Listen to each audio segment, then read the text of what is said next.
مسلمات مؤمنات قانتات تائبات عابدات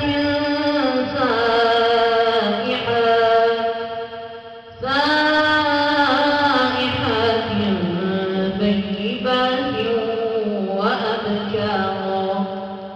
يا أيها الذين آمنوا قوا أنفسكم وأهليكم نارا وقودها الناس والحجارة عليها ملائكة غلاظ شداد لا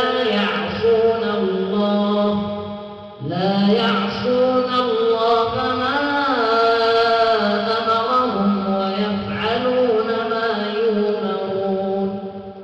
يا أيها الذين كفروا لا تعتذروا اليوم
الاسم تاعك كامل؟ الياس حجاري.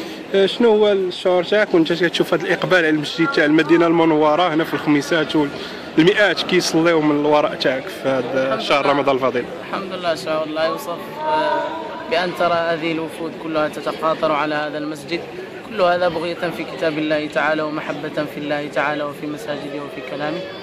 هذا يشرف مدينة الخميسات حتى ترى كل هذه الجموع تتقاطر من كل فج عميق لتأتي لهذا المسجد حتى تستمع لكلام الله.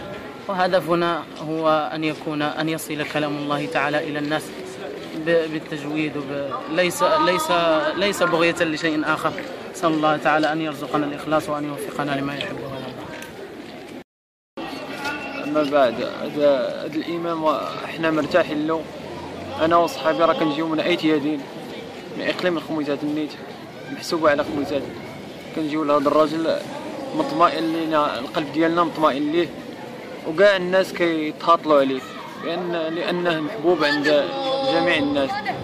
وهذا الرجل يبقى محبوب دائما في أي، وخصوصا في هذه الليلة المباركة ليلة القدر وجميع أيام رمضان. السلام عليكم. الرحمن الرحيم والصلاة والسلام على أشرف المخلوقين. بغيت نقول على السي إلياس، فالسي إلياس من أروع المقرئين بصراحة. أنا صليت موراه العام فايت وهذا العام كذلك ما شاء الله.